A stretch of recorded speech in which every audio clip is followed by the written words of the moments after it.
सनातन क्या है? जिसका डेट ऑफ बर्थ कोई नहीं जानता। डीएनए सबका पृथ्वी पर सनातनी है। डीएनए तो सबका सनातनी है ना। मैं टॉप 5 टारगेट समझूं महाराज जी भारतीय धर्म संसद के, वो क्या है? जो मेन मुद्दे हैं वो ये है, मैंने ईरान में देखा कि आपने ये बात की, मणिपुर में मैंने देखा।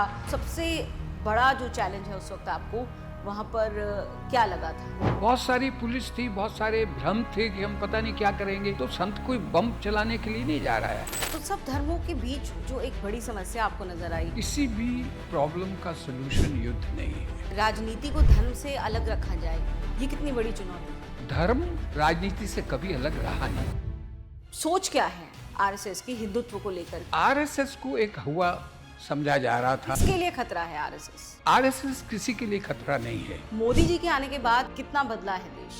मोदी जी के आने के बाद बहुत बदलाव हुआ। विश्व गुरु बनने की दिशा में हम कितनी दूर हैं? विश्व गुरु हम थे, हम आज भी विश्व गुरु हैं। हिंदुस्तान में हिंदू राष्ट्र की ही बात कहना हमारे लिए एक चुनौती पूर्ण है। मैं देखिए, हिंदू राष्ट्र की जब बात आती है मैं उससे सहमत नहीं हूँ।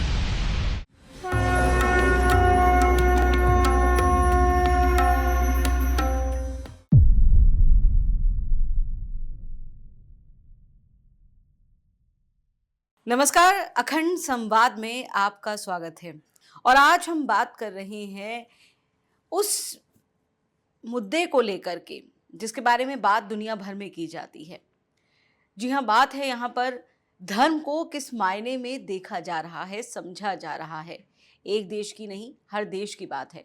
क्योंकि बीते दिनों हमने देखा कि पूरे विश्व में जो एक वैश्विक अशांति फैली, पीछे एक मूल कारण सामने आया है कहीं ना कहीं, वो है विचार। वैचारिक लड़ाई पहले होती है और उसके बाद वो युद्ध क्षेत्र में पहुंचती है। क्या कोई ऐसा समाधान है जो इसे सतत शांति में बदल दे? एक आसान जवाब आता है, धर्म। लेकिन धर्म को आप जितना समझते जाएंगे चीजें उतनी ही क्लिष्ट होती जाती हैं। ऐसे में एक व्यक्ति ऐसे हैं भारत में जो लगातार 2 दशकों से ज्यादा से सर्वधर्म संभाव की बात कर रहे हैं। वो बात कर रहे हैं कि कैसे हर धर्म का जो एक उद्देश्य है वो है शांति, सद्भावना, मानव प्रेम। हम बात करेंगे भृगु पीठाधीश्वर श्री सुशील गोस्वामी जी महाराज हमारे साथ हैं और भारतीय धर्म संसद के राष्ट्रीय संयोजक हैं। He is convener for Indian interfaith organisation. आइए बात करते हैं सुशील गोस्वामी जी महाराज से। महाराज जी प्रणाम। प्रणाम प्रणाम। मैं सबसे पहले आपसे ये जानना चाहूंगी महाराज जी कि बहुत लंबे समय से आप लगातार ये बात कर रहे हैं कि सारे धर्म जो है वो एक साथ हैं, एक प्लेटफॉर्म पर आकर के ही उन्हें मानव मूल्यों के बारे में बात करनी चाहिए। लेकिन मेरा एक सवाल ये है कि अगर सारे धर्म एक समान हैं, सारे धर्म एक संदेश देते हैं, तो फिर हम धर्म के नाम पर ही लगातार वैश्विक अशांति, युद्ध क्यों देख रहे हैं? Why there is such a confusion and so much of diversion on the name of religion only? विचाराधीन बात ये है कि जो आज का माहौल पूरे विश्व में है वो धर्म के नाम पर ही वायलेंस है। आप गहराई से सोचेंगे, जबकि कोई भी धर्म इसकी इजाज़त नहीं देता, कोई आज्ञा नहीं देता। किसी धर्म में धर्म के नाम से लड़ना या अशांति फैलाना है ही नहीं। मैंने जितने ग्रंथों का अध्ययन किया कि भारत की सर्वधर्म संसद सभी धर्मों का आदर सत्कार करती है और हम समय समय पर बैठते हैं, गोष्ठियाँ करते हैं, आपस की बात करते हैं और कुछ कंट्रोवर्सीज जो हैं पूजा पद्धति की उसका निवारण करते हैं, समझाने का काम करते हैं। अगर मैं टॉप 5 टारगेट समझूं महाराज जी भारतीय धर्म संसद के, वो क्या हैं? देखिए, हमारे जो मेन मुद्दे हैं वो ये है कि विश्व में शांति कैसे रह सकती है। अभी आपने देखा कि पिछले कुछ वर्षों से युद्ध युद्ध युद्ध चल रहा है। अब ये मनुष्य ये नहीं सोच रहा, जब मनुष्यता ही खत्म हो जाएगी, ये संसार ही खत्म हो जाएगा, ये सृष्टि ही खत्म हो जाएगी, तो सृष्टि के निर्माता को ढूंढने का औचित्य क्या रह जाएगा? हम किसको ढूंढ रहे हैं धर्म के नाम से? उस ईश्वर को, उस परमात्मा को। नाम अलग अलग हो सकते हैं, पूजा पद्धति अलग अलग हो सकती है, मगर ढूंढ तो हम उसी शक्ति को रहे हैं जो निराकार स्वरूप है। अब उसी में ये झगड़े होते हैं। तो हम कोशिश करते हैं कि जहाँ अंधविश्वास और गलत फहमियों की वजह उनको दूर किया जाए, बैठा जाए आपस में, और जब हम बैठते हैं तो बहुत सारी चीज़ों का सलूशन भी निकलता है। And Maharaj ji, I have seen you taking out solution, और आपने वहाँ कई बार इतना बोल्ड मूव किया है जहाँ पर जिन परिस्थितियों में कोई भी हस्तक्षेप करने से डर रहा था, बच रहा था, उसके पीछे बहुत सारे कारण थे, सामाजिक कारण थे, राजनीतिक कारण थे। मैंने देखा कि आपने भारत में जब हमारे उत्तर पूर्व में अशांति फैली थी, हमारे नॉर्थ ईस्ट की अगर मैं बात करूं, वहाँ पर आप गए, वहाँ पर आपने जो है शांति प्रक्रिया को आगे बढ़ाया, आपने कदम बढ़ाया। मैंने ईरान में देखा कि आपने ये बात की, मणिपुर में मैंने देखा। तो लगातार ये चीज़ मैंने देखी है कि किस तरह से आपने न सिर्फ बात की है, बल्कि आपने आगे बढ़कर कदम उठाया है और उसका हासिल भी निकला है। तो ऐसे मामलों में महाराज जी, शुरुआत करना और उसे एक अंजाम तक पहुंचाना कितना मुश्किल होता है और चुनौतियां क्या रहती हैं? बहुत बड़ी चुनौतियां हैं, क्योंकि हम धर्मगुरु राजनीति से अलग होते हैं। जो राजनीति से जुड़ा हुआ है उसका दृष्टिकोण अलग होता है। भले के परिप्रेक्ष्य में तो ये कहना बहुत मुश्किल है महाराज जी कि धर्मगुरु राजनीति से अलग हैं, मतलब you actually can not say that. मगर ये जो आपने हमारी थोड़ी सी विशेषता को बताया, मैं उसको क्लियर करना चाहता हूँ। संत का मतलब ही निर्भाव निर्भय अकाल मूर्त है, जो गुरु ने कहा है। अगर वो भी किसी का पक्ष लेता है तो मुझे नहीं लगता कि वो धर्मगुरु है। तो ऐसे से समय आए, जब आपने मणिपुर की बात की, तो हमारा डेलीगेशन 11 लोगों का गवर्नर हाउस में उस वक्त गया जब मणिपुर में कहीं कोई बातचीत नहीं हो रही थी, सब मीडिया नहीं था, कुछ नहीं था, कुछ पता ही नहीं लग रहा था कि वहाँ क्या हो रहा है। ऐसे समय में जाना बहुत बड़ी बात थी, चैलेंज था। भारत की सरकार भी इजाज़त नहीं दे रही थी। तो हमने कहा कि भाई देखो, हम तो इबादत, उर्दू में इबादत कहते हैं, हिंदी में हम धर्म में, सनातन धर्म में प्रार्थना करने जा रहे हैं। किससे प्रार्थना करने जा रहे हैं? ईश्वर से, अपने अपने ढंग से, हम अपने अपने तरीके से कि हे परमात्मा, भाई भाई को मार रहा है, पड़ोसी पड़ोसी को मार रहा है, ये कैसा कलयुग है? क्या ये भारत की संस्कृति है? क्या ये भारत के संस्कार रहे हैं? क्योंकि यहाँ आर्य, शठ, हून, फारसी और यहाँ अरबी आए। यहाँ तो इतनी सभ्यताएं हैं, आप जितने पत्थर निकालेंगे, जितनी खुदाई करेंगे, बहुत सारी सभ्यताएं निकलेंगी। अब उससे लेकर हम आपस में लड़ें तो ये देश कमज़ोर होगा। अब देश कमज़ोर हुआ तो मेरा धर्म कहाँ रहा, मेरा सनातन कहाँ रहा, उसका इस्लाम कहाँ रहा, वो क्रिश्चियन होना क्या रहा, उसके मायने नहीं हैं। हम भारतवासी हैं, भारतीय हैं, हिंदुस्तानी हैं, हम मिल के रहते हैं, ये हमारी कल्चर है, कोई आज नई बात नहीं है। महाराज जी, अब मणिपुर गए, ऐसे हालात जब होते हैं तो अक्सर लोग कहते हैं कि जानबूझ करके कुछ व्यवस्थाएं ऐसी होती है जो चाहती हैं कि ये स्थिति लंबी चले, ये स्थिति बिगड़े, क्योंकि कहीं ना कहीं वो शायद किसी एक सेट ऑफ सिस्टम को फोर्टिफाई कर रही है, माइलेज दे रही है। आप क्योंकि उन बेहद विकट परिस्थितियों में थे, आपने देखा, because you were on ground, and not only on ground, you were trying to do things which were nearly impossible for people to even think about. जब आप वहाँ पर गए थे तो सबसे बड़ा जो चैलेंज है उस वक्त आपको वहाँ पर क्या लगा था? हमको लगा कि बातचीत से हल हो सकता है। हमने अलग अलग धर्म के लोगों से मिले, ऐसा नहीं है कि वहाँ की गवर्नर ने हमको कोऑपरेट किया और ख़ुद उन्होंने लोगों को बुलाया जो शांति की बात करना चाहते थे। बहुत सारी पुलिस थी, बहुत सारे भ्रम थे कि हम पता नहीं क्या करेंगे। तो संत कोई बम चलाने के लिए नहीं जा रहा है, द्वेष भाव फैलाने के लिए नहीं जाता है।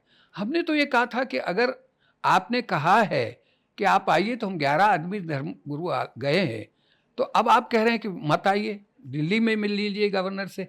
भाई दिल्ली में मिलने का औचित्य क्या है? मकसद तो ये है कि जिस पृथ्वी पर हम बड़े पीसफुल रहते थे, भाई भाई रहते थे, वहाँ हमारा झगड़ा है, वहाँ हमारी ज़रूरत है, सब धर्म के लोगों की ज़रूरत है कि उस वहाँ मुस्लिम भी है, हिंदू भी है, और लोग भी हैं, ईसाई भी हैं। मैंने देखी ऐसी ऐसी पिक्चरें बाहर से आई दूसरे मुल्कों की मेरे पास, जहाँ चर्चें जल रही थी, मंदिर जल रहे थे मणिपुर में, मगर भारत में कुछ भी पता नहीं लग रहा था। विदेशों से जब आती हैं तो प्रश्न चिन्ह हमारे लोगों के ऊपर उठता है कि भारत की सर्वधर्म संसद जो है वो चुप क्यों हुई? क्या वो किसी राजनीतिक एजेंडे के साथ काम करती है? हमने कहा नहीं, ऐसा नहीं है, हम जाना चाहते हैं, हम जा रहे हैं, मगर विदाउट परमिशन कैसे चले जाएं? यहाँ हमको हवाई जहाज से जाना पड़ेगा। तो हमने कोशिश की और हम सफलता प्राप्त की, और वहाँ कुछ जो प्रॉब्लम थी उनको लिया, डिस्कस किया, और खुशी की बात ये हुई कि अगले दिन ही जब हम वापस आए तो मैंने टीवी चैनल पर देखा कि होम मिनिस्टर साहब ने ऑल पार्टी मीटिंग बुला लिया वेरी नेक्स्ट डे। अब उसमें हमसे कंसल्ट किया ऐसा तो नहीं है, या हमसे मशवरा लिया नहीं है, हमें कोई इम्पोर्टेंस दी नहीं है, मगर उनको महसूस हुआ कि संत गए हैं तो हमें बातचीत शुरू करनी चाहिए। Can solve the problem. Indirect way में हमें सफलता मिली, और उसका रिजल्ट क्या हुआ? सभी अपोजिशन पार्टीज ने कहा कि हम इसका बहिष्कार करेंगे, क्योंकि ये अधिकार प्रधानमंत्री के पास है। प्रधानमंत्री भारत में नहीं थे, बाहर थे। तो मैंने उनको भी फ़ोन किया, अपोजिशन के लोगों को, ये आप गलत काम कर रहे हैं। अगर सलूशन किसी समस्या का होगा तो आप भी देश के वासी हैं, आप भी इस देश के नागरिक हैं, और आप भी मेंबर ऑफ पार्लियामेंट हैं, बड़े बड़े ओहदों पर हैं। तो अगर कोई सलूशन निकलता है, चाहे वो रूलिंग पार्टी बुलाती है, अपोजिशन को जाना चाहिए, बात सुननी चाहिए, उनको अच्छी लगे तो कोऑपरेट करना चाहिए। ये नेशनल इशू है। नेशनल इशू को आप अगर क्लब कर देंगे तो राजनीति है। और उसका असर भी हुआ कि बहुत सारी राजनीतिक जमायतों ने कहा कि आपके सुझाव को हम मानते हैं, और वो गए। भले ही उसका रिजल्ट कुछ नहीं निकला हो या निकला हो, ये तो सरकार जानती है, होम मिनिस्टर जानते हैं कि कोई हल निकाला होगा उन्होंने, ऐसे नहीं होगा। तो उसमें ये राजनीति से अलग होकर अगर हमारा प्लेटफॉर्म काम करता है तो इसलिए हमारी इंपॉर्टेंस नहीं है। But how big the challenge is Maharaj ji कि राजनीति को धर्म से अलग रखा जाए, ये कितनी बड़ी चुनौती है। मगर धर्म राजनीति से कभी अलग रहा नहीं, थोड़ा सा फर्क आया। अगर पीछे जाए तो जब राजाओं का राज्य हुआ करता था, नवाबों का, शासक जो होते थे, वो धर्म गुरु को अपने यहाँ आदर पूर्वक बुलाया करते थे सजेशन के लिए। वो खुद इन्वॉल्व नहीं होते थे, वो मार्गदर्शक होते थे।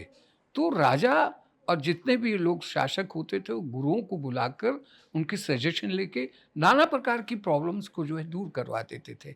आज कैसा समय आ गया है, आप देखिए, धर्म गुरु उठ के जाता है, कोशिश करता है, तो उसको सहयोग भी नहीं करते।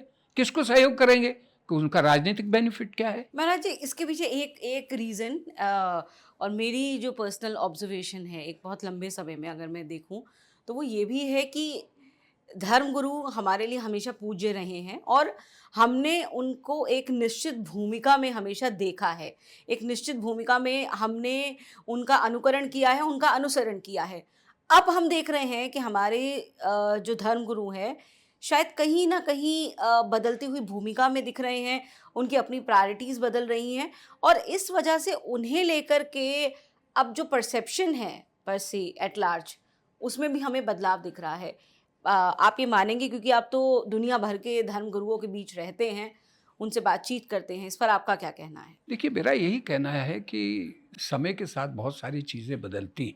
अगर शासक राजा महाराजा हुआ करते थे, उनका समय नहीं रहा, तो बहुत सारे देशों में दुनिया में डेमोक्रेसी आ गई, मेरे देश में भी डेमोक्रेसी आई। उसमें बहुत ज़्यादा बलिदान दिया गया है और बहुत सारे नौजवानों का उसमें खून बहाया गया है। ये कलेक्टिव एफर्ट था कि हमको आज़ादी चाहिए, डेमोक्रेसी चाहिए। मगर आप धीरे धीरे देखते देखते हम भी ये कहते हैं कि कॉमन मिनिमम प्रोग्राम पर जहाँ आइडियोलॉजीज नहीं बनती हैं वह सरकारें बनती हैं और सरकारें उसको चलाती हैं। मैं ये कहता हूँ कि आज धर्म गुरुओं को ये करना चाहिए, आपसी मतभेदों सबसे पहले ख़त्म करने चाहिए, नहीं तो उनकी वैल्यू खुद ख़त्म हो रही है, वो बढ़ जाता है। किसी भी धर्म का हो, मेरे धर्म का हो, और सभी धर्मों में डिवीज़न है, एक एक जमात नहीं है, बहुत सारे अलग अलग फिरके हैं। मगर मैं यही कहता हूँ, अगर हम एक मंच पर आकर खड़े हो जाते हैं तो मुझे ये विश्वास है, क्योंकि मैं इस फील्ड में काम कर रहा हूँ, बहुत सारे सोल्यूशन तो हम सरकार की प्रॉब्लम्स को हम स्वयं बैठ के पार्लियामेंट में, अपनी पार्लियामेंट में हल कर सकते हैं, मगर वो मौका तो नहीं मिलता है हमें, क्योंकि सब चाहते हैं मैं बड़ा, मगर ऐसा नहीं है, कोई बड़ा नहीं है। क्योंकि जब धर्म का मतलब क्या है? ईश्वर को मानना, नास्तिक होना या आस्तिक होना, तीसरी चीज कुछ नहीं दुनिया में है नहीं। एक है जो ईश्वर को मानते हैं वो धर्म के नाम से, और एक है ईश्वर को नहीं मानते हैं। तो अगर ईश्वर को मानने वाले धर्मगुरु हैं, वह भी एक थ्योरी पर इकट्ठे नहीं होते, तो मुझे लगता है कि अज्ञानता की बात है, क्योंकि किसी धर्म ग्रंथ में धर्म के नाम पर वायलेंस की इजाजत नहीं है। बिल्कुल, बहुत बहुत सही बात आपने कही। महाराज जी, इस वक्त मुझे लगता है कि धर्म के सामने सबसे बड़ी चुनौती ये है कि हर धर्म अपनी जो परिभाषा है उसे दोबारा बताना चाहता है, रीडिफाइन करना चाहता है बहुत सारी चीज़ें। सब सवालों के बीच अगर हम ये समझना चाहें एक बहुत ही सीधे तरीके से एज अ लेमैन कि सनातन क्या है, क्योंकि जब आप सनातन की बात करते हैं तब ये एक थ्रेट क्यों लगता है लोगों को? जब हम सनातन की बात करते हैं तो ये एक चुनौती क्यों लगती है लोगों को? तो सनातन पूरे वैश्विक दृष्टि से हम देखें तो सनातन क्या है? बहुत ही खूबसूरत प्रश्न आपने किया है, और आजकल वो चर्चा का विषय भी है। सनातन के मतलब को समझना होगा। हम सनातनी है कह देने से बात नहीं बनेगी। सनातन किसको कहते हैं? जिसका कोई डेट ऑफ बर्थ कोई नहीं जानता। ये सृष्टि का निर्माण किसने किया? वो हम कह देते परमात्मा ने किया, ऊपर रहता है। सबने कहा नीचे रहता पाताल में, कोई नहीं कहता, सब ऊपर देखते हैं। तो दिखा नहीं, अभी तक मिला नहीं, उसको तो ढूंढ रहे हैं।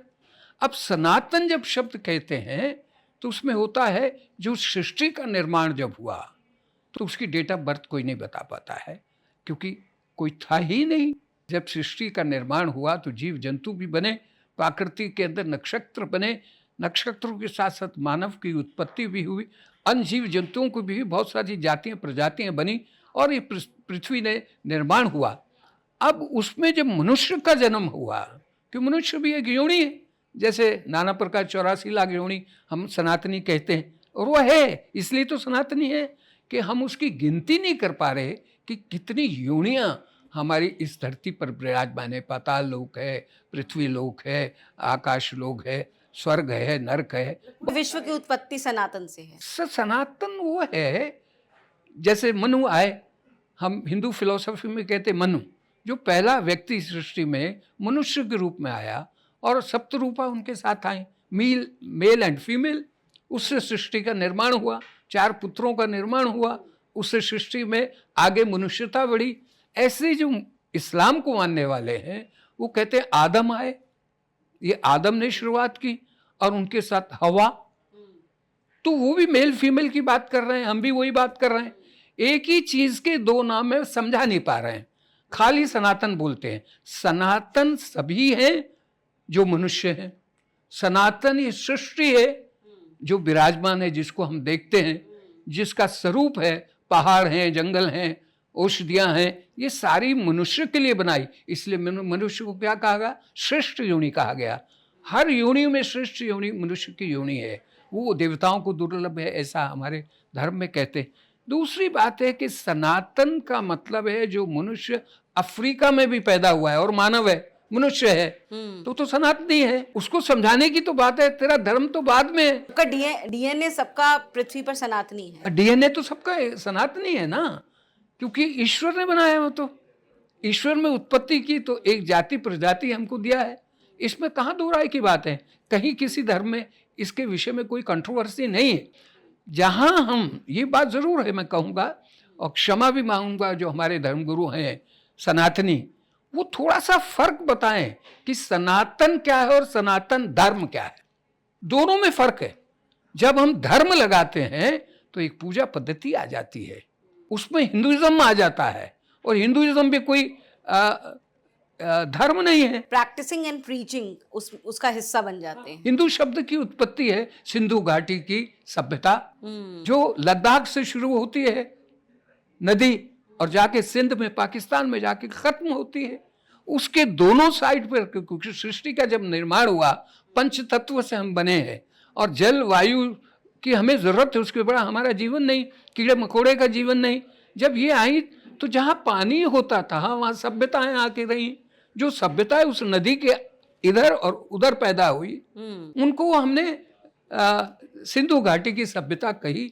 अगर कोई मेरी उम्र के होंगे तो मैंने तो पढ़ा है, लिखा है। तो उस घाटी का नाम, वो धर्म का नाम नहीं है।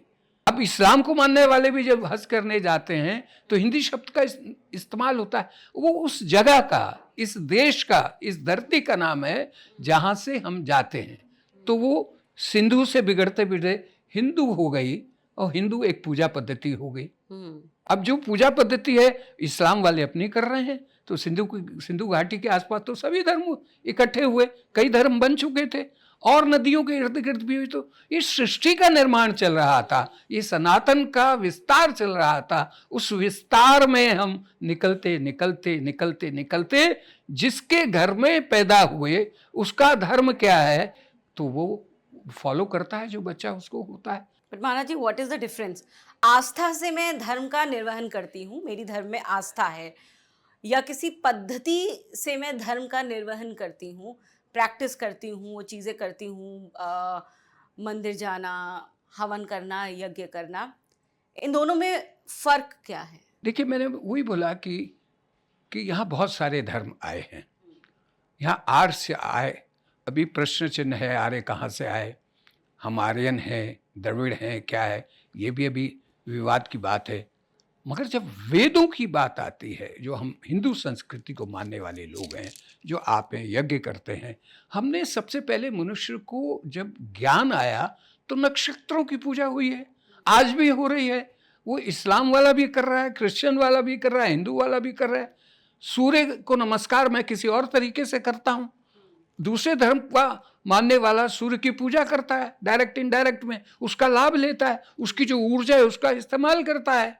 और इसी तरह चंद्र का करता है कि चंद्रमा होता है। तो जब मनुष्य को ये पता लगा कि जीव जंतु सोते हैं, मैं उनसे डर डर के रहता हूँ, तो रात्रि भी ये देखा कि एक महीने में बहुत दिन तक, मतलब बहुत देर तक प्रकाश होता है। तो उसने उस चंद्र को मानना शुरू किया कि सब जानवर सो रहे हैं, सब जातियां सो रही हैं, मैं सुरक्षित हूँ।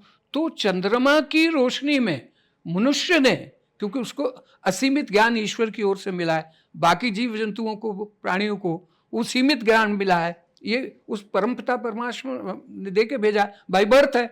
तो वहाँ से साइंस की उत्पत्ति हुई, उसको जिस चीज़ से लाभ होने लगा उसने उसकी पूजा करनी शुरू की, तैसे चंद्र की हुई। आज चांद को पूछ के हमारी महिलाएं, जो हिंदू महिलाएं हैं, करवा चौथ का व्रत रखती हैं, अपने पति की रक्षा के लिए करती हैं। और मुसलमान भाई हमारे ईद की अनाउंसमेंट भी होगी तो चांद को देख के, चांद कहाँ से आ गया? चांद तो वही सृष्टि की निर्माण हुई, उसका अंग है। नक्षत्रों की पूजा की, जिससे उसको लाभ हुआ मनुष्य को, उसने उसको अपने धर्म से जोड़ दिया, पूजा पद्धति से जोड़ दिया। वो आज भी है, बढ़ रही है। तो ये कहना कि मैं एक को मान रहा हूँ दूसरा नहीं है, मुझे नहीं लगता कि कोई प्रकृति को नहीं मानता हो। प्रकृति को नहीं मानेगा तो वो इंसानी ही नहीं है। जब इंसान ही है तो फिर धर्म कहाँ से आएगा? इंसान है, उसके फॉलोअर्स हैं तो धर्म है। इसलिए नई नई धर्मों की उत्पत्ति। सनातन में जो बातें की गई हैं धर्म को, पूरी तरह से वैज्ञानिक आधार के साथ कही गई हैं। अगर हम देखें, पूरी तरह से जो गणनाएं हैं हमारी, वो अब जाकर के समझ आ रहा है। फिर चाहे वो हमारा अपना इसरो हो, फिर चाहे हम नासा हो, ऐसी वैज्ञानिक संस्थाओं की बात करें, या फिर दुनिया के बड़े से बड़े वैज्ञानिकों की बात करें, अब सब ये मान रहे हैं कि जो हमारी सनातन में बातें कही गई हैं वो पूरी तरह से वैज्ञानिक आधार वाली हैं। आपने भी वही तमाम बातें कही हैं। लेकिन जब वो उसी सनातन को इन तमाम इस ज्ञान का क्रेडिट देने की बात आती है, तब हम वो विरोध क्यों देखते हैं? तब हम ये क्यों देखते हैं कि नहीं, ये हमारा रास्ता है या ये फिलॉसफी अलग है? मतलब वो सनातन जो अपने में सबको लेकर के चलता है और जिसने ये धारा प्रवाह ज्ञान दिया है पूरी दुनिया को, उस सनातन को उसका क्रेडिट क्यों नहीं मिलता? ये देखिए, ये समझ की फेर है। जब हम आपस में ईर्ष्या करते हैं कि वेद पहले आए या कुरान पहले आई, बाइबल आया। अभी मैं ईरान की बात कर रहा था, एक बहुत स्कॉलर हैं, उनसे मेरी बात हुई। उन्होंने कहा एक कॉन्फ्रेंस करिए, वो इंडिया में करने की ज़रूरत है, हम भी अपने देश में करना चाहेंगे। उनकी इंटरनेशनल यूनिवर्सिटी है ईरान में, उनके डायरेक्टर। तो उन्होंने कहा कि 3 धर्मों को पहले लीजिएगा, उसमें हिंदू धर्म को लीजिए, सनातन को, जिसको सनातनी कहा जा रहा है, क्योंकि सनातनी तो बाकी भी हैं, और उस पर गीता को लीजिएगा, एक कुरान को लीजिएगा, और एक जो सबसे नया धर्म है दुनिया का वो है सिखिज़्म, उनका गुरु ग्रंथ साहब को लीजिएगा। इस पे 3 दिन का सम्मेलन करें और हम मनन करें इन 3 ग्रंथों का सार क्या है। तो उन्होंने कहा कि मैंने जितना स्टडी किया है, तीनों का सार एक ही है जो गीता में समाहित है। गीता का सार अगर पढ़ेंगे तो सबके लिए लागू है, वो खाली हिंदू के लिए ग्रंथ नहीं लिखा गया है, वो सबके लिए लिखा गया है कि कुछ नहीं लेके आया था, जो मिला यहाँ से मिला, जब जाएगा तो सब यहीं छोड़ जाएगा। तो ये सारी चीज़ें तो हर ग्रंथ में है। तो अगर हम एक सहमति बना लेते हैं तो ये जो लड़ाई मनुष्य के साथ लड़ रहा है, अगर आप ये देखिए इतना बड़ा युद्ध हुआ ईरान का, और आप देख लीजिएगा फिलिस्तीनों के साथ क्या हुआ, भोगा किसने? ये युद्ध का बुरा हाल जो हुआ वो पृथ्वी का हुआ है, मानवता का हुआ है। आज जो मानव ये जो सृष्टि है वो अपने लास्ट उस पे आ रही है, समाप्त होने पे आ रही है। जो जिसको बोलते हैं ईश्वर भी जो डर गया है कि मनुष्य जिसको मैंने सब कुछ दिया है, नाना प्रकार की चीज़ें दी हैं, योनियाँ दी हैं, उसकी सेवा के लिए दिया है, घोड़ासवारी के लिए दिया है, बैलगाड़ी दी है, दूध दिया है, ये दिया है, सब उसके अधीन करके दिए हैं, वो चलाता है। मगर उसको क्या हो गया है, मैंने तो इतने अधिकार दिए, ईश्वर कहता है कि तू मेरे बराबर आके बन जा, तू इंसान परमात्मा बन सकता है, क्योंकि तू ग्रंथ को पढ़ और मुझे मान और निराकार स्वरूप को मानेगा तो एक हो जाएगा, क्योंकि सभी धर्म निराकार को मानने वाले हैं। आकार पूजा पद्धति है, जैसे ए फॉर एप्पल, एक बच्चे को ए सिखाने के लिए हम दिखाते हैं, वो हमारी मूर्ति पूजा, उसका अपना एक महत्व है, मगर हम उसको भगवान नहीं कहते, भगवान की मूर्ति कहते हैं, भगवान का स्वरूप कहते हैं। ये छोटी छोटी बातें जो समझाने की हैं, और विश्व को इस वक्त ज़रूरत है। यूक्रेन और रशिया तबाह हो रहे हैं तो मनुष्यता खत्म हो रही है। तो सब धर्मों के बीच जो एक बड़ी समस्या आपको नजर आई महाराज जी, क्योंकि आप ईरान भी गए थे, आप कई देशों में जहाँ पर भी ऐसी बड़ी समस्या हो जाती है, युद्ध जैसी परिस्थितियाँ बनती हैं, या फिर कोई और किसी चीज़ को लेकर के कॉन्फ्लिक्ट जो है वो लगातार चल रहा है, तो ऐसे में सब एक एक जो आपकी सबसे बड़ी ऑब्जर्वेशन रही है, तमाम मसलों के केंद्र में जो बात रहती है वो क्या है? किसी भी प्रॉब्लम का सलूशन युद्ध नहीं है, लड़ाई नहीं है। एक ने उसको मार दिया, वो मर गया, सरकार ने या पुलिस ने दूसरे को मार दिया जिसने उसको मारा था, वो दोनों घर सूने हो जाते हैं, दोनों के दोनों पुत्र चले जाते हैं, एक नहीं मरा, 2 मर जाते हैं। यही तो धर्म है। धर्म गुरुओं को समझाने की बात है कि हिंसा से सलूशन नहीं है, मध्यम मार्ग लेना पड़ेगा। भगवान बुद्ध ने कहा कि बीच का रास्ता निकालिए, और कभी भी बिना बात के, बिना बैठे, अभी भी लास्ट समझौता अभी देखिए हुआ है अमेरिका का और ईरान का, तो अभी जब जो समझौता हुआ तो ये बैठना तो पहले भी हो सकता था। तो इतने मनुष्य जो मरे, इतना असला हुआ, इतनी धरती रोई, क्योंकि मार तो हम धरती में रहे, बम जो आखिर इफेक्ट किसको करता है? इस नेचर को कर रहा है, इस सृष्टि के निर्माण को कर रहा है। ये बंजर भूमि बन रही है जो आने वाले टाइम में जो हमें ईश्वर ने दी है, तो इसका मतलब हम ईश्वर को मानने वाले नहीं हैं। अगर ईश्वर के मानने वाले हों तो बैठ के बात करते हैं, और बैठ के बात करने से सब सॉल्यूशन, सब प्रॉब्लम हल होती हैं, ऐसा मैं मानता हूँ। और कितनी ये महाराज जी, कितनी ये अजीब बात है, और ऐसा क्यों है कि हम सब जानते हैं, चलिए मानवीय प्रवृत्ति है, महत्वाकांक्षाएं होना गलत नहीं है, लेकिन वो महत्वाकांक्षाएं कब अंतहीन लालच में जाती हैं, और वो अंतहीन लालच कब विनाश की तरफ चला जाता है, ये पता नहीं चलता। तो ये जो एक थिन लाइन डिफरेंस है, इसे कैसे और कहाँ समझा जाए? देखिए, हर काल में युद्ध हुए हैं, और युद्ध के एक मापदंड होते हैं, हर काल में रहा। सतयुग में भी हुआ, द्वापर में भी हुआ, कलयुग में भी हुआ। पर वो वाकई में सिर्फ धर्म के लिए हुए। अगर अगर महाभारत हुई तो केवल धर्म के लिए हुई, अगर रामायण में युद्ध हुआ तो केवल धर्म के लिए हुआ। उसके अलावा जितने भी हमारे बड़े युद्ध हुए हैं, अगर हम पौराणिक अपने ग्रंथों में देखें तो उनके पीछे धर्म वाकई में था कि सीधा सीधा दिख रहा था, अच्छाई और बुराई के बीच की ये जंग है। लेकिन अब तो किसी ने रात को सोचा, एक एक सनक हावी हुई किसी के ऊपर कि भाई मुझको वो क्षेत्र भी चाहिए और मुझे वो क्षेत्र भी चाहिए विश्व मानचित्र पर, और अगले दिन उसने युद्ध की घोषणा कर दी। तो ये जो मैं कह रही हूँ कि महत्वाकांक्षाएं और लालच, इसके बीच फर्क क्या है? देखिए, मैंने जैसे कहा कि हर काल में लड़ाई हुई, झगड़ा हुआ, युद्ध हुआ, कि ये मानव की सृष्टि की ये भी एक नीति है, ये भी ईश्वर ने ही दिया है मनुष्य को। गुण कह लीजिए, अवगुण कह लीजिए, वो टकराव होता है। तो टकराव दो दृष्टिकोण का होता है, दो सभ्यता का, दो मानसिकता का टकराव युद्ध होता है। इसमें मानसिकता त्रेता में देखें, राम और रावण का युद्ध हुआ है और दोनों ही एक विद्वान हैं, दोनों ही एक ही इष्ट को मानते हैं। राम का इष्ट कौन है? भगवान शंकर। और रावण का इष्ट कौन है? भगवान शंकर। फिर लड़ाई क्यों हुई?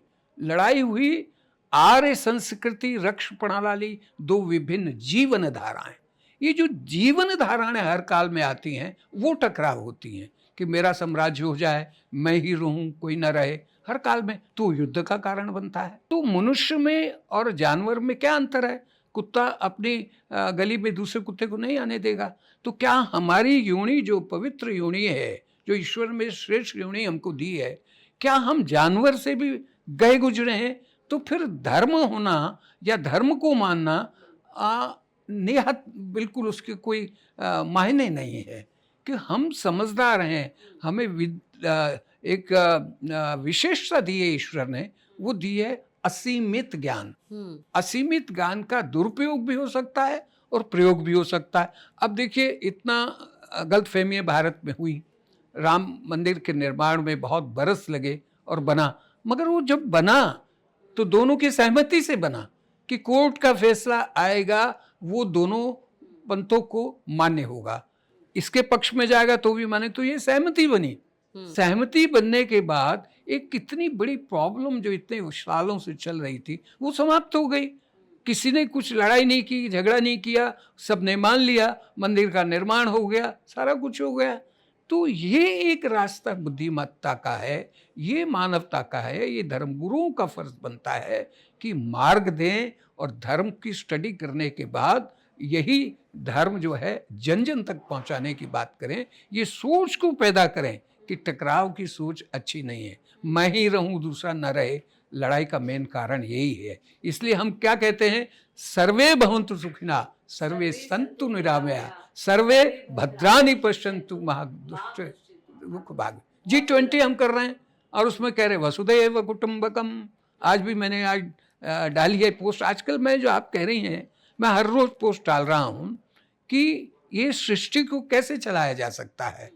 तो हम जब वासुदेव कुटुंबकम कहते हैं तो आगे बढ़कर मुझे जो दूसरे धर्म का धर्म गुरु है उसका भी आदर करना चाहिए, उसके यहाँ आना चाहिए, उसके यहाँ जाना चाहिए, उसकी बात भी सुननी चाहिए। और यही बात है महाराज जी कि ये हमारी आधारभूत सोच है सनातन की, ये हमारी फंडामेंटल फिलॉसफी है। क्योंकि हम शुरू से वसुधैव कुटुंबकम की बात करते हैं तो हम तो ये बता ही रहे हैं कि सभी आए, हमारे साथ चले, सभी का स्वागत है और सनातन में सब समाहित भी हैं, सब विचारधाराओं को हम साथ लेकर के चलने की बात करते हैं। लेकिन सनातन को ही आज के समय में सबसे ज़्यादा चैलेंज देखना पड़ा है, झेलना पड़ा है, आपने देखा है। तो ऐसा क्यों है, ये आप मुझे बताएं। ये एक लाभ की बात है, ये अच्छी बात आप कह रहे हैं कि कुछ मतभेदों को कम करने का संतों का प्रयास है। जैसे मोहन भागवत जी ने एक बात कही कि अब हर मस्जिद के आसपास शिवलिंग को मत ढूंढिए। अब ये शब्द उन्होंने इस्तेमाल किए हैं। मैंने इसको आगे बढ़ाया और दूसरी कम्युनिटी में, क्योंकि हम भारत के सभी धर्मगुरुओं के साथ मिलते, तो हमने कहा कि कितनी सुंदर बात कही है उन्होंने, हमें उनका समर्थन करना चाहिए मोहन भागवत जी का। क्योंकि इतनी सभ्यताएं हैं, कहीं ना कहीं कुछ निकलेगा तो हमारा विवाद होगा। तो क्या हर वक्त हम लड़ते ही रहेंगे? तो फिर अपने मुल्क के लिए आप कहते हैं मादरे वतन, हम कहते हैं भारत माता, बात तो वही है। तो ये भारत के लिए काम कौन करेगा? भारतीय।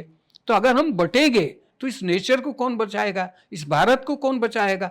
तो सबसे पहली बात इस्लाम में भी यही कहते हैं कि ये मुल्क और ये धरती ही सबसे बड़ी है। लेकिन आप ये कह रहे हैं, भागवत जी ने ये बात कही, इसके बहुत अलग अलग तरीके से इसको डिफाइन किया गया, अलग अलग तरीके से इस पर बातें और चर्चाएं होने लगी। अगर हम उन बातें और चर्चाओं में नहीं जाएं, क्योंकि यहाँ देश में जब धर्म की बात आती है, सनातन या हिंदुत्व की बात आती है, आरएसएस को सीधा उससे जोड़ करके देखा जाता है। और आपने महाराज जी क्योंकि क्लोजली काम किया है, देखा है, सोच क्या है आरएसएस की हिंदुत्व को लेकर के, सनातन को लेकर के?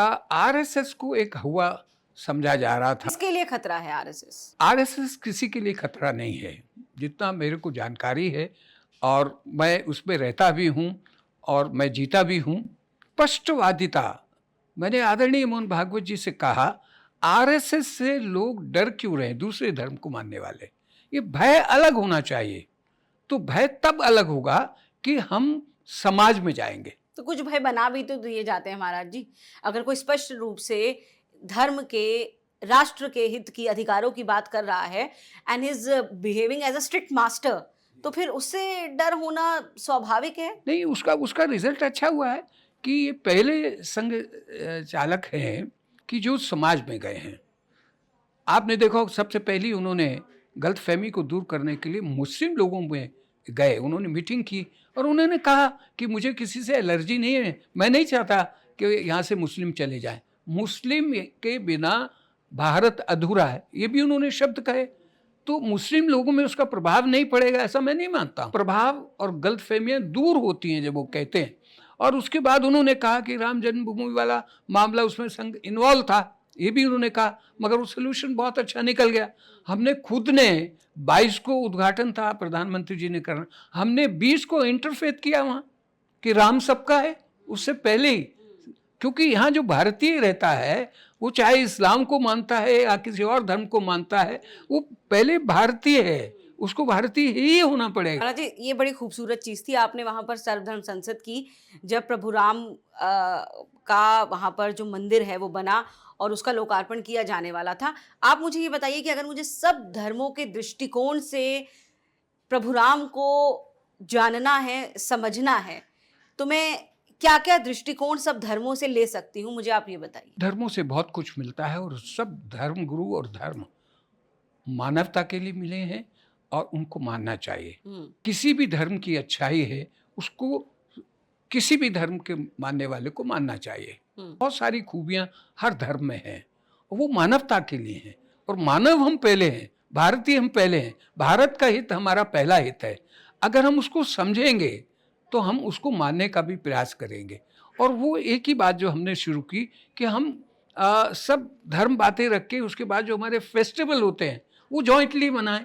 जब फेस्टिवल में जाएंगे तो उनकी कल्चर हमें पता लगेगी, हम उनकी बात समझेंगे, एक दूसरे से मिलेंगे तो आधे से ज़्यादा गलतफहमियां दूर हो जाती हैं। एजुकेशन का होना, समझना, धर्म को, अपने धर्म को समझना, दूसरे के धर्म का आदर करना। आप देखिए, धर्म के नाम से कोई वायलेंस भारत में नहीं होगा, ये संघ का एजेंडा है, मैं उसका समर्थन करता हूँ।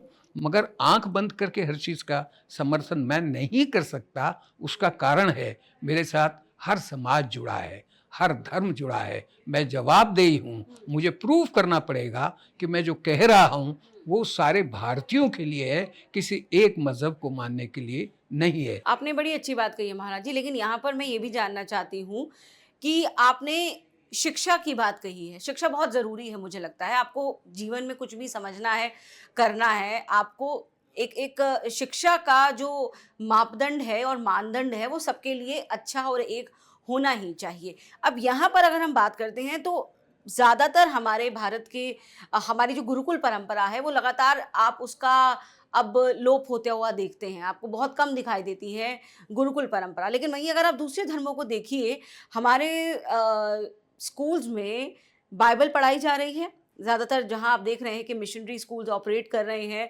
क्रिश्चियन स्कूल्स हैं, वहाँ पर बाइबल पढ़ाई जा रही है। वहाँ पर उसके लिए उनके माता-पिता से अनुमति नहीं ली जा रही है कि हम आपके बच्चे को हफ्ते में 1 दिन बाइबल पढ़ाएँगे। या मदरसों में भी जो शिक्षा है धर्म को लेकर, मज़हब को लेकर के वो दी जा रही है। लेकिन जब बात आती है कि हिंदू धर्म से जुड़े योगासन सिखाए जाएँगे या गीता का पाठ कराया जाएगा या रामायण के दोहे जो हैं उन्हें मैंडेटरी कर दिया जाएगा सिलेबस में, या हमारे संतों की कहानियां मैंडेटरी कर दी जाएंगी, तब इसी धर्म से निकले लोग इसे लेकर के विरोध करते हैं। तो ये जो पैराडॉक्स है अपने ही देश में, ये क्यों है? हिंदुस्तान में हिंदू राष्ट्र की ही बात कहना हमारे लिए एक चुनौती क्यों हो गया है? मैं देखिए, हिंदू राष्ट्र की जब बात आती है, मैं उससे सहमत नहीं हूँ। क्यों महाराज जी? इसलिए सहमत नहीं हूँ कि हिंदू राष्ट्र पहले से ही है। अब आप उसको क्यों कूरे दे रहे हैं जिससे नफरत पैदा हो रही है? कौन मुसलमान बुरा कह रहा है? वो हिंदुस्तान 20 बार कहता है और हम 1 बार हिंदुस्तान कहते हैं। हम उसको जबरदस्ती मार के, चाबुक मार के इसको भारत कहे, उससे लाभ क्या है? हिंदुस्तान की जो लड़ाई हुई, आज़ादी की लड़ाई है, उसमें हर फिरके ने, हर धर्म के लोगों ने, हर राजा ने एक नेतृत्व को लिया 1857 में। एक मिसाल देता हूँ, अदरवाइज लेंगे, मेरे दोस्त भी हिंदू भी कहते गुरुजी आप एक मुस्लिम का नाम लेते हैं। अरे मैं इतिहास को कैसे बदल सकता हूँ? बहादुर शाह जफर अंतिम बादशाह है इस देश का, रूलर है, और वो 1857 की लड़ाई उसके नेतृत्व में लड़ी। तो क्या हिंदू उसमें नहीं लड़ा? क्या हिंदू राजा नहीं लड़े? क्या मुस्लिम नहीं लड़े? सिख भी राजा हो चुके थे, वो भी लड़े हैं। सबने लड़कर त्याग करके इसको किया, मगर वो फेल हो गया, वो सक्सेस नहीं हुआ। मगर चिंगारी किसने शुरू की? यहाँ के बादशाह ने शुरू की है। इस बात को मानने से, इनकार करने से कोई फायदा नहीं है, इससे कुछ निकलने वाला नहीं है। इसको मान लेना चाहिए, इतिहास है। मगर उसके साथ साथ हमने जो 47 में जो आज़ादी ली, अंग्रेज से मुक्ति की है, तो उसमें हम एक थे। सबसे ज़्यादा हिंदुस्तान कहने वाला मुस्लिम धर्म को मानने वाला था, और हिंदुओं ने उसका अनुसरण किया। सबने गीत गाए आज़ादी के, सारे जहां से अच्छा हिंदुस्तान हमारा, हम बुलबुले हैं उसके, वो गुलसिता हमारा। इसका मीनिंग क्या है, समझाने की कोशिश करिए। अगर आप समझा पाएंगे तो हमें हिंदू राष्ट्र की बात नहीं, हिंदू राष्ट्र ऑलरेडी है और वो एडमिट कर रहा है। आप इसको ये कहें हिंदू राष्ट्र नहीं, हिंदुस्तानी राष्ट्र बनाएंगे, मुझे लगता है कि ये फार्मूला अगर हम मुस्लिम में देंगे और लोगों को देंगे कि तो ये तो अंग्रेज का दिया हुआ नाम है कि हिंदुस्तान और पाकिस्तान, और हिंदुस्तान पहले से हम कह रहे थे, पाकिस्तान एक अलग हो गया, टुकड़ा अलग हो गया। तो आज भी हिंदुस्तान कहते हैं, तो उसमें बुराई क्या है? आज उनको क्यों समझा रहे हो कि नहीं अब आप भारत बोलने का मतलब हम अलग हैं? इसका ये मैसेज जा रहा है, उससे नतीजा क्या मिलेगा? कुछ भी नहीं मिलेगा, एक कंट्रोवर्सी शुरू होगी। हम अगर ये कहे कि हिंदुस्तानी हमारी भाषा है, मैंने अभी मोरक्को में कहा वर्ल्ड कॉन्फ्रेंस में, उन्होंने ऑप्शन दिया कि आप हिंदी में बोलेंगे, इंग्लिश में बोलेंगे, किस में बोलेंगे, ऑप्शन होता है। तो मैंने उनसे कहा कि मैं हिंदुस्तानी में बोलूँगा। जो वास्तविकता है, जो असलियत है, जो हम बोल रहे हैं, वो संपर्क भाषा जो है वो हमारी हिंदी नहीं है, हिंदुस्तानी है। अगर हिंदुस्तानी बात हम कहते हैं और हिंदू राष्ट्र की जगह हिंदुस्तानी राष्ट्र कहते हैं और झगड़ा समाप्त हो जाता है, तो हम प्रोग्रेस की ओर तो जाएंगे, हम अपने देश को तो बनाएंगे। आप इतने वैश्विक मंचों पर जाते हैं, मोदी जी के प्रधानमंत्री बनने के बाद वैश्विक मंचों पर भारत की स्थिति, हिंदुस्तान की स्थिति और साथ ही हिंदू धर्म की स्थिति, इसमें आपने क्या बदलाव देखा है? देखिए, मोहन भागवत जी ने एक बहुत सुंदर बात की है, मुझे उनका नाम कोट कर रहा हूँ।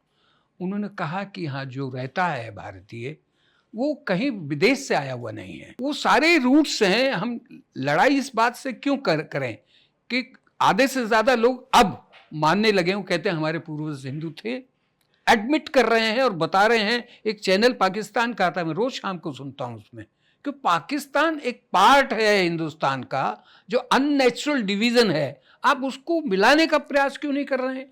क्योंकि सभ्यता 75 वर्ष में आपकी बदली नहीं, भाषा बदली नहीं, आपकी संस्कृति बदली नहीं। बाहर जाइए, मैं जाता हूँ दूसरे मुल्कों में, जगह जगह मिलते तो हिंदुस्तानी, पाकिस्तानी, श्रीलंकन, बर्मा वाले, आसपास के देशों के लोग, वो संस्कृति, शक्ल सूरत एक ही लगती है। तो जब हम उस दिन पूछते हैं कि वो भाई आप कहाँ से हो, तो कहता मैं लाहौर से हूँ, मगर वो पंजाबी बोल रहा है और पंजाबी मेरे देश में भी वही बोलता है और वही बाहर होती है। तो ये संस्कृति 75 वर्ष में इस देश से खत्म नहीं हुई है और आज हम उसको जबरदस्ती अगर करना चाहेंगे तो वो देश के हित में नहीं है कि उन्होंने कहा कि सब मेरे हैं, कोई बाहर से आया हुए नहीं।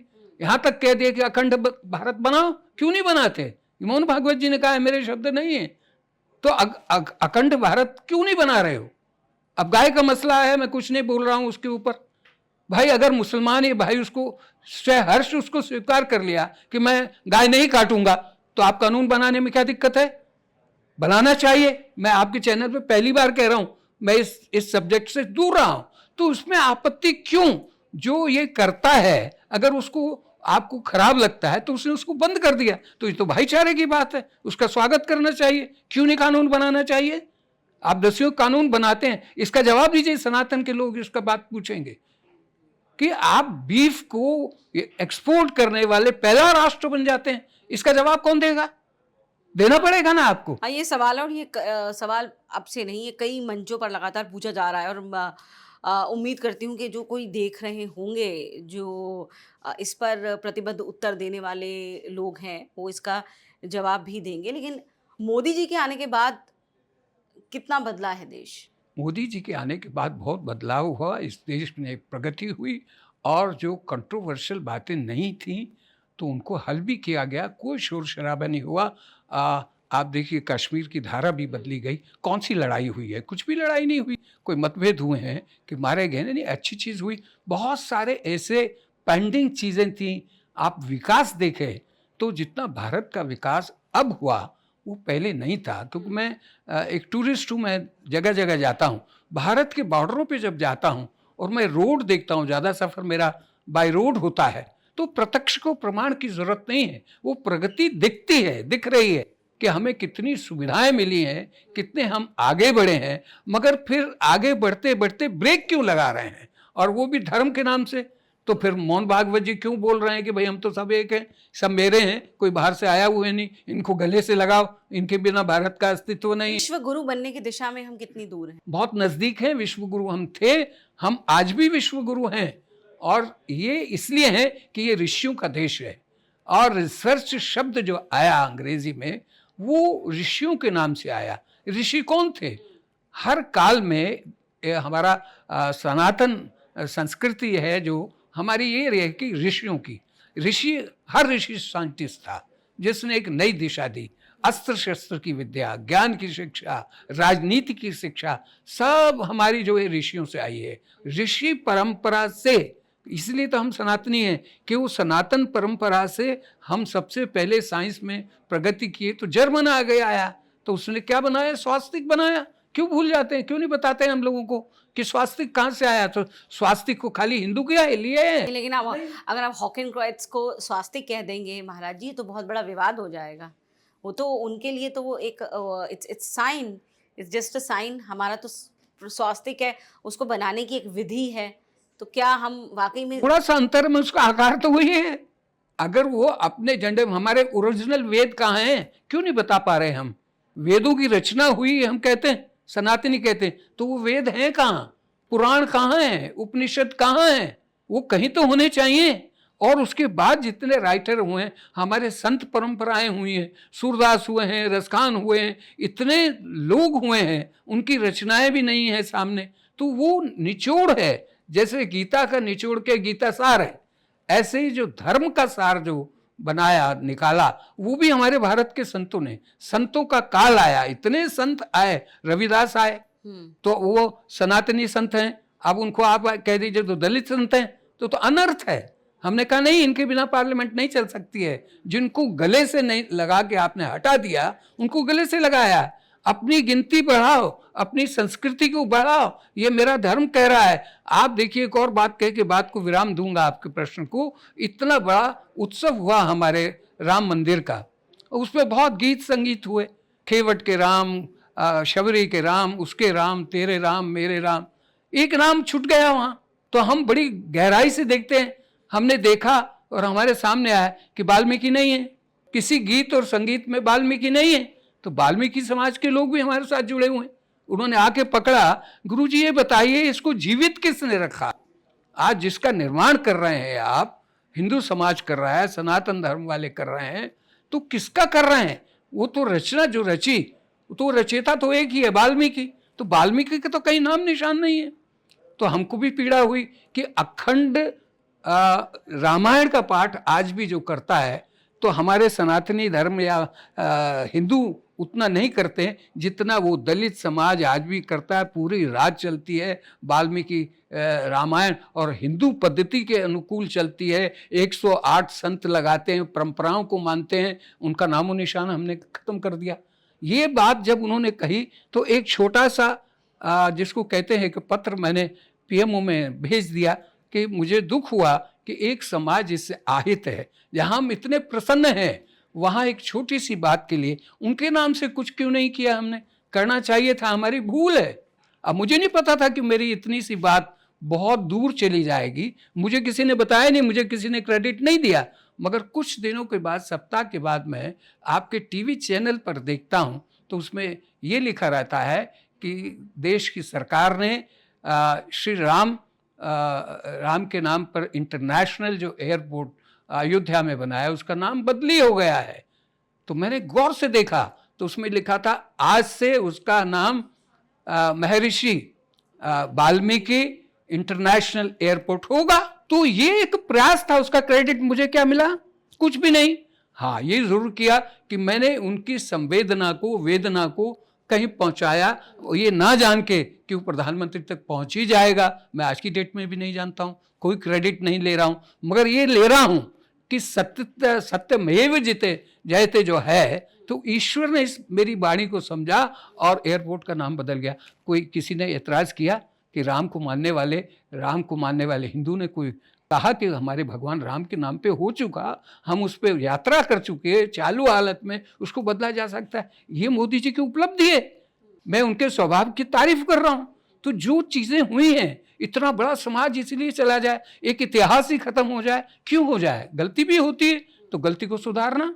आज वो गए तो आप देखिए जालंधर में वो दलित समाज में गए हैं ना, वाल्मीकि जी के साथ साथ रविदासिया समाज, इतना बड़ा समाज हिंदू समाज है। हम इसलिए उनको अलग करते हैं कि वो दलित से आते हैं? नहीं, मैंने तो अपने मंदिर में उनकी मूर्ति लगाई है। लेकिन अगर कोई राजनीति के लिए खुद अलग होना चाहे महाराज जी, तो आप क्या कहेंगे? मगर सुधार तो लाया जा सकता है, प्रयास किया जा सकता है। व्यक्ति ही चाहता है कि मैं अगर अलग दिखूंगा तब शायद कुछ ऐसे लाभ हैं जो मुझे ज्यादा मिलेंगे। देखिए, ये एक समझ की बात है कि ये एक पीरियड के लिए आया रिजर्वेशन। तो अंबेडकर जी ने उसका संविधान बनाया भारत का, मगर वो समाप्त हो चुका है समय। मगर उसके साथ साथ ही हमारे ही लोगों ने विशेषकर संचालक जी ने कहा कि जब तक वो चाहेंगे हम उनका समर्थन करेंगे, उनको संरक्षण देंगे, इसको कभी खत्म नहीं करेंगे। ये अच्छी बात है, तुष्टिकरण नहीं है। अभी भी ठीक है, कुछ लोग बढ़ गए, आगे बढ़ गए, उसके लाभ भी उनको मिले, मगर इंटरकास्ट मैरिजेज होने लगी जो बहुत ज़रूरी थी भारत के लिए। दलित सदा दलित ही रहेगा?